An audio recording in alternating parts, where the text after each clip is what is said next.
now I'm talk show hosting for Coupe de Sandwiches. How's that going, Dave? Yeah, I haven't had a Coupe de Sandwich yet. So let's bounce to our last subject. You told me that when you were young, you had a job telemarketing. Yeah, when I was in college, it was one of the strangest jobs I ever had. Where were you? I was in LA, and there was an insurance company. I won't mention the name, but it was a big hoop-de-law insurance company in Beverly Hills. And I would go after everyone in the office had left. I would start work. So the office was a big floor of an office building, and I would go into this little booth. Cubicle. Well, no, it wasn't even a cubicle. It was like a little telephone booth. Seriously, it's a little telephone booth, and literally I had a telephone book. And what I was supposed to do is start calling people during the dinner hour. You know, I started around 6 o'clock at night. People love that. And there's nothing that people like better than being phoned by a little girl. Because I was about, 17 or 18 or something. There's nothing that they like better than being phoned at the dinner hour and saying, "Would you like insurance? Would you like life insurance with your dinner?" That's me out. In case you choke. So it was a Los Angeles phone book. That had to be whether it was anybody prominent that you had to call and sell insurance to? Well, I loved my favorite novelist in the English language that was still living at the time was Christopher Isherwood. And Christopher Isherwood was in the phone book. Did he buy any insurance from you? He didn't buy any. He didn't answer the phone. Actually, I did end up meeting Christopher Isherwood. You did? And Don Bacardi, his partner, was lovely. Christopher, not so much. Not so much? Well, he was a very cantankerous older gent at that time, and I happened to be the wrong sex, and we should have had my stage announcer Cruthers give him a call. Yeah. He's got the mustache. Maybe then you could have He's got sold the some mustache and insurance. everything. Yeah, that telemarketing job didn't last long, Dave. Well, I think they never do. And the reason I bring that up is because that kind of leads us into the next person I'm going to interview, who's got some really interesting telemarketing stories and a really interesting telemarketing song. So I want to say thank you so much, my pleasure, Marianne Dave. Scully, for being my Facebook friend and now my real human friend.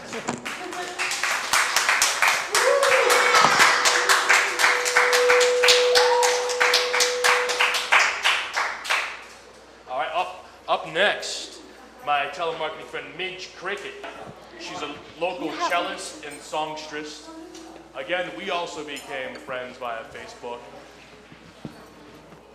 Local, what would you describe yourself as? Local cutie pie and what?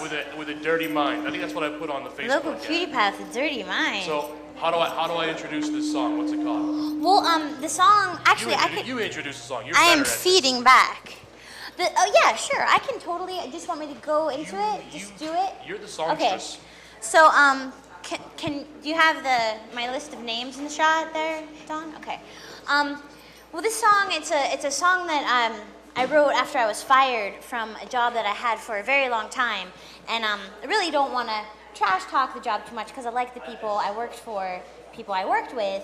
What I did though is I made phone calls on behalf of very worthwhile nonprofit organizations, and as you can imagine, there's kind of a soul-crushing element to that kind of work, and a lot of you here have probably gotten a phone call from an organization you support where an eager young person calls you up and they say, "Hi, sir. My name is Midge Crickett, and I'm calling on behalf of an organization you might have supported about 4 or 5 years ago, and since then you've been inundated with guilt mail to the extent that you maybe have considered moving.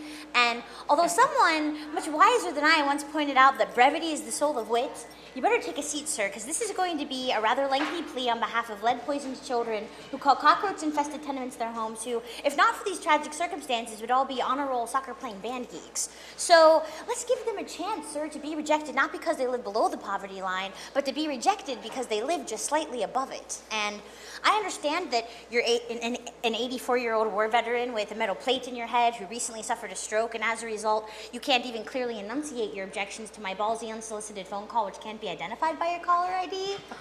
But all of that is beside the point because the world needs you, sir. But in your current, decrepit, dilapidated state, it's much more accurate to say that the world not only requires of you your money, and much, much more of it than you can ever spare in your shrinking fixed income. So, we know you've only ever donated $25, but we fiercely disagree with the old adage you can't get blood from a stone and would like to bleed you today to the tune of $200, but only if you can put that on Visa, MasterCard, American Express, or Discover. So that basically right there is what I did for a living for like 5 years. And how would any manager decide, well, I'm going to get rid of this girl? Truly, I don't know. I want to start a telemarketing company where we just call it. You call and say you're going to be the lead trainer. Just call and say things like that, and we're going to solicit you for the art of making you think. Hey man, sign me up because I think Fantastic. I could probably do that. But it's funny because like I don't make phone calls for a living anymore, and I wouldn't want to unless that those were the circumstances. Like if we could set that up, then I would totally do it. But I still know a lot of people who make phone calls for a living, and I have written a song to accompany them as they are toiling away in the call centers of Pittsburgh. And it's a march. Or maybe it's a telemarch. And I call it a short list of names painstakingly compiled by a gifted telemarketer with an eye for the ridiculous. Tescort Hackworth, Coffee Ransom, Kosher Gillespie, Melville Smee, Hobart Lumpkin, Alfred Pancake, Elvis Rosado, Joe Take-a-Poo, Mr. Unpronounceable, you tell me that your hands are full, and can I call you back again? When I say sure, you won't say when. We'd like to bleed the stone, you call a home via the telephone. We'll call you back tomorrow, cause it's too late now for your time zone. Kelly Bloodwort, Aileen Titswort, Elvira Slocum, Barthold Swart, Shanicki Melton, Delbert Perdue, Mamie Coakley, Deneen Butts. In Europe they eat horsey meat, here dogs are licking antifreeze, and I'm just raising funds, you see, for half-starved Appalachian teens. But, sir, it is my job to speak like an op-ed page hopped up on speed. Just take a sec to talk to me, I won't steal your identity. Quantavious Campbell, Hooker Hasty, A.C. Jeffcoat, Doyle Dodds, Woodrow Hoopengarner, Creeland Lockett, Kermit McGregor, ULAP Cum. It's just the kindnesses of strangers that equips our anti-poaching rangers. Trans fat's killing you. We encourage you to organically consume. Let's save the American gray wolf. Choose tolerance in our schools. No, sir, I wouldn't hang up on you. Not if you call me from the ACLU. Terrence Quattlebaum, Darlton Winklepop, Rufus Tulliver, and Matthew Porn. Matthew Porn, ladies and gentlemen. Thank you. Wow, that is amazing. You know, there's no way, based on this song, you cannot look back at your time in telemarketing as a waste of time. Oh, it was never a waste of time. Honestly, it was kind of nice. Like I said, we called for